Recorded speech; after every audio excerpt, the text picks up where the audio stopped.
তেহরানের এক পুরনো বাড়ির আলমারির সামনে দাঁড়িয়ে এক বৃদ্ধা, তার হাতে একটি ছেলের পুরনো জামা। ছেলেটি মরে গেছে বহু বছর আগে ইরান ইরাক যুদ্ধের ময়দানে।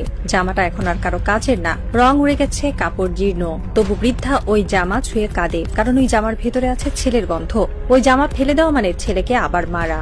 এই গল্পটা শুধু ওই বৃদ্ধার না, এই গল্প ইরানের, কারণ ইরানের মাটি তেমনি এক জামা। হাজার বছর ধরে কবি এসেছে, রাজা এসেছে, বোমা এসেছে, চুক্তি এসেছে, দখলদার এসেছে, সবাই কিছু নিয়ে যেতে চেয়েছে, তেল, সোনা, মশলা, গন্ধ। কিন্তু মাটিটা থেকে গেছে, কারণ ওই মাটির ভেতরে আছে ফেরদৌসির শাহনামার পংক্তি, আছে রুমির দোয়ার সুর, আছে শিরিনের ঠোঁটের হাসির জাদু, আছে সোলাইমানির চোখের আগুনের উত্তাপ। আছে এই মাটিতে দাঁড়িয়ে ইরান বলছে, আমরা নুয়ে পড়ার দেশ নই, আমরা মাথা নত করি শুধু আল্লাহর সামনে। বাকি সবাই তোমরা দাঁড়িয়ে থাকো পাশে অথবা চলে যাও, ইরানের কিছু যায় আসে না। এই প্রতিবেদন সেই ইরানের গল্প, যারা ভেবেছিল তারা সবকিছু কিনে নিতে পারে, তাদের খালি হাতে ফিরে যাওয়ার গল্প। আর ইরানের সেই জেদের গল্প, যা কারবালার ময়দান থেকে আজ হরমুজ প্রণালী পর্যন্ত বিস্তৃত। পাকিস্তানের ইসলামাবাদ মরুভূমির মাঝে দাঁড়িয়ে থাকা এই শহর এক সপ্তাহ ধরে ছিল বিশ্বের নজরকেন্দ্র।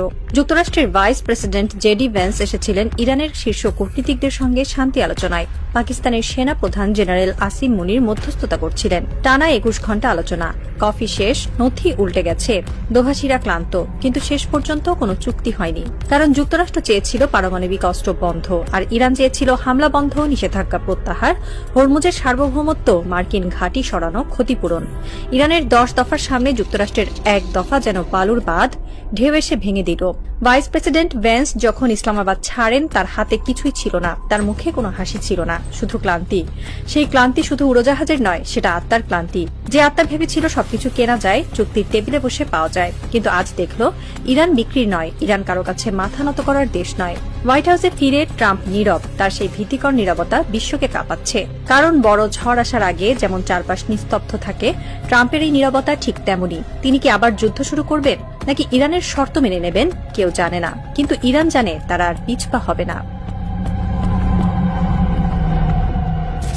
ইসলামাবাদ ব্যর্থ হওয়ার কয়েক ঘণ্টার মধ্যেই যুক্তরাষ্ট্রের দুটি ডেস্ট্রয়ার ইউএসএস ফ্র্যাঙ্কি পিটারসন ও ইউএসএস মাইকেল মার্ফি হরমুজ প্রণালীতে ঢোকার চেষ্টা করে। যুক্তরাষ্ট্র বলেছে তারা সি মাইন অপসারণ করতে যাচ্ছে।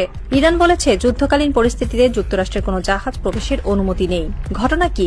ইরানের নৌবাহিনী সর্বোচ্চ শক্তি প্রয়োগ করে জাহাজগুলোকে ধাওয়া করে। তারা হরমুজে ঢুকতে পারেনি, সরে গেছে লেজ গুটিয়ে। বিশ্ব দেখল হরমুজ এখন ইরানের। যুক্তরাষ্ট্রের যুদ্ধ জাহাজও সেখানে ঢুকতে পারে না। ইরান এখন হরমুজের টাইট কন্ট্রোল বজায় রেখেছে। প্রতিদিন মাত্র 15টি জাহাজ চলাচল করতে পারবে, যেখানে আগের স্বাভাবিক সময়ে চলাচল করত 140 থেকে 150টি জাহাজ। প্রতিটি জাহাজকে ইরানের অনুমতি নিতে হবে, প্রতিটি জাহাজকে $20 লাখ টোল দিতে হবে। ইরান নির্ধারণ করবে কোন দেশের জাহাজ যাবে, কোন দেশের যাবে না। এটি ইরানের যুদ্ধকালীন দর কষাকষির সবচেয়ে বড় অস্ত্র, আর এই অস্ত্রের নাম হরমুজ। একজন আন্তর্জাতিক সমুদ্র আইন বিশেষজ্ঞ বলেছেন, হরমুজের কিছু অংশ ইরানের আঞ্চলিক জলের মধ্যে পড়ে। আন্তর্জাতিক আইনে একটি দেশ তার আঞ্চলিক জলে টোল আদায় করতে পারে, ইরান সেটাই করছে। যুক্তরাষ্ট্র যদি জোর করে ঢোকে, তাহলে আন্তর্জাতিক আইন লঙ্ঘন হবে। বাস্তবতা হল বিশ্ব এখন নীরবে ইরানের এই নিয়ম মেনে নিচ্ছে, কারণ কোনো দেশই হরমুজ বন্ধের ঝুঁকি নিতে চায় না। যুক্তরাষ্ট্রও চায় না। তাই ট্রাম্পের নীরবতা। তিনি জানেন হরমুজ নিয়ে সরাসরি সংঘাতে গেলে পুরো বিশ্বের জ্বালানি ব্যবস্থা ধসে পড়বে। ইরান কেন এত জেদি? কেন তারা মাথা নত করে না? কেন তারা হাজার বছরের আগ্রাসনের পরও দাঁড়িয়ে আছে? উত্তর খুঁজতে গেলে যেতে হবে কারবালার ময়দানে। 1386 বছর আগে ইরাকের কারবালার মরুভূমি।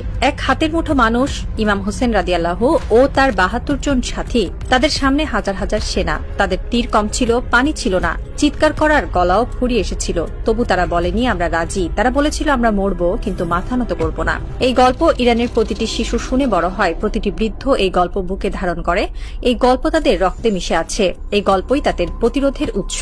1979 সালের বিপ্লব, 1980 থেকে 88 সালের ইরাক ইরান যুদ্ধ, 2020 সালে সোলাইমানি হত্যা, 2025 সালে আলী খামেনির শাহাদাত। ইরান বারবার পড়েছে, বারবার ধ্বংস হয়েছে, বারবার মাটি থেকেই মাথা তুলে দাঁড়িয়েছে, কারণ তারা কারবালার সেই শিক্ষা ভোলেনি। সত্যের পথে একা হলেও দাঁড়াতে হয়, অন্যায়ের সামনে মাথা নত করা যায় না। আজ সেই একই শিক্ষা নিয়ে ইরান দাঁড়িয়ে আছে হরমুজের বুকে। যুক্তরাষ্ট্রের দুটি ডেস্ট্রয়ার তাদের ধাওয়া করে পালিয়েছে।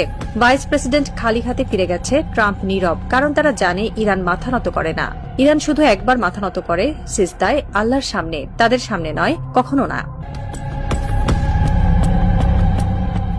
পৃথিবীর সবচেয়ে শক্ত জিনিস পাথর নয়, পাথর ভাঙা যায়, ডায়নামাইট দিয়ে চূর্ণ করা যায়। পৃথিবীর সবচেয়ে শক্ত জিনিস হলো ইরানের প্রতিরোধের জিদ। এই জিদকে কোনো বোমা ভাগতে পারে না, কোনো নিষেধাজ্ঞা থামাতে পারে না, কোনো হুমকি দুর্বল করতে পারে না। এই জিদের কারণ ইরানের জনগণ, যারা যুদ্ধের সময় ৭০ লাখ স্বেচ্ছাসেবী সেনা দিয়েছে, যারা তেলের দাম $১৫০ হলেও মাথা নত করেনি, যারা ড্রোনের ঝাঁক দেখেও ভয় পায়নি, যারা মিসাইলের আঘাতেও ঘর ছেড়ে যায়নি। একজন তেহরানি নারী বলেছেন, আমার ছেলে যুদ্ধে গিয়েছিল, আমি ভেবেছিলাম ফিরবে না, কিন্তু সে ফিরেছে। শুধু ফেরেনি, হাতে এনেছে বিজয়ের পতাকা। সেই পতাকা আজ আমি আলমারিতে রেখেছি, আমার ছেলের জামার পাশে।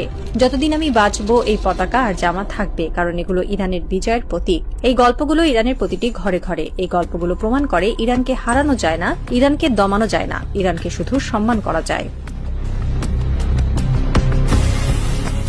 ইরানের এই জিদের প্রভাবে এখন ইউরোপেও পড়তে শুরু করেছে। এয়ারপোর্ট কাউন্সিল ইন্টারন্যাশনাল ইউরোপ সতর্ক করেছে, আগামী ৩ সপ্তাহের মধ্যে হরমুজ না খুললে ইউরোপের আকাশপথ স্তব্ধ হয়ে যাবে, বিমান উঠতে পারবে না, কার্গো থেমে যাবে, পর্যটন শিল্প ধসে পড়বে। ইউরোপের অর্থনীতিতে বড় ধাক্কা লাগবে, কারণ ইউরোপের বিমানবন্দরগুলোতে জেট ফুয়েলের প্রায় ৫০ থেকে ৬০% আসে মধ্যপ্রাচ্য থেকে। হরমুজ বন্ধ থাকায় সেই সরবরাহ পুরোপুরি বন্ধ। বিকল্প উৎস থেকে আসা জ্বালানি জেট ফুয়েলের মান পূরণ করতে পারে না। ফলে আগামী সপ্তাহগুলোতে ইউরোপের অনেক বিমানবন্দরে জেট ফুয়েল শেষ হয়ে যেতে পারে। এই ডেডলাইন ট্রাম্পের জন্য বড় চাপ, কারণ ইউরোপ যুক্তরাষ্ট্রের প্রধান মিত্র। ইউরোপের অর্থনৈতিক সংকট মানে যুক্তরাষ্ট্রের অর্থনৈতিক সংকট। ট্রাম্প কি এই সংকট মাথায় রেখে সিদ্ধান্ত নেবেন, নাকি তিনি ইরানের বিরুদ্ধে কঠোর অবস্থান বজায় রাখবেন? একজন ইউরোপীয় কূটনীতিক বলেছেন, ট্রাম্প যদি আগামী কয়েকদিনের মধ্যে হরমুজ খোলার ব্যবস্থা না করেন, তাহলে ইউরোপ যুক্তরাষ্ট্রের বিরুদ্ধে নিজেদের অবস্থান নেবে, ইউরোপ আর যুক্তরাষ্ট্রের পাশে থাকবে না। ট্রাম্প এখন চরম দ্বিধাদ্বন্দ্বে। একদিকে তার নির্বাচনী প্রতিশ্রুতি, অন্যদিকে বাস্তবতা। তিনি নীরব, কিন্তু এই নীরবতা কতদিন থাকবে? ইউরোপের ঘড়ি টিকটিক করছে। আজ রাত তেহরানের সময় রাত 11:59। হরমুজ প্রণালীর পানি স্থির, কিন্তু সেই স্থিরতার ভেতর লুকিয়ে আছে ইতিহাসের সবচেয়ে বড় বিজয়। মোজতবা খামেনি জানালার পাশে দাঁড়িয়ে তিনি হরমুজের দিকে তাকিয়ে আছেন। তার চোখে পানি নেই, আছে আগুন, আছে গর্ব, আছে তৃপ্তি। তিনি হাসছেন, কারণ তিনি জানেন তার পিতার রক্তের শপথ পূর্ণ হয়েছে। ইরানের পতাকা আজ হরমুজের প্রতিটি ঢেউয়ে প্রতিফলিত হয়, আর সেই পতাকা কখনো নামবে না। ওয়াশিংটনে ট্রাম্প তার ট্রুথ সোশ্যাল অ্যাকাউন্ট খুলেছেন, একটি পোস্ট লিখেছেন, তারপর মুছে ফেলেছেন, আবারও লিখেছেন, আবারও মুছে ফেলেছেন। তিনি কি বলবেন? আমরা জিতছি, সেটা তো মিথ্যা। আমরা হারছি, সেটা তো তিনি স্বীকার করতে পারেন না। তাই তিনি নীরব। কিন্তু ইরান নীরব নয়, ইরান কাজ করছে। ইরান হরমুজের টোল আদায় করছে, ইরান বিশ্বের জ্বালানি বাজার নিয়ন্ত্রণ করছে। ইরান প্রমাণ করছে প্রতিরোধের পথ ছাড়া আর কোনো পথ নেই। কারবালার ময়দানে ইমাম হোসেন মাথা নত করেননি, ইরানও মাথা নত করে না। ইরান শুধু একবার মাথা নত করে, সিজদায়, আল্লাহর সামনে। যুক্তরাষ্ট্রের সামনে নয়, ইসরায়েলের সামনে নয়, কারো সামনে নয়, কখনো না। পৃথিবীর সবচেয়ে শক্ত জিনিস পাথর নয়, পৃথিবীর সবচেয়ে শক্ত জিনিস হচ্ছে ইরানের প্রতিরোধের জিদ। আর এই জিদ চিরকাল বেঁচে থাকবে, হরমুজের ঢেউয়ের মতো, কারবালার ময়দানের সূর্যের মতো, ফেরদৌসির গল্পের মতো, রুমির দোয়ার মতো, সোলাইমানির চোখের আগুনের মতো। জিন্দাবাদ ইরান, জিন্দাবাদ হরমুজ, জিন্দাবাদ প্রতিরোধ, জিন্দাবাদ কারবালা।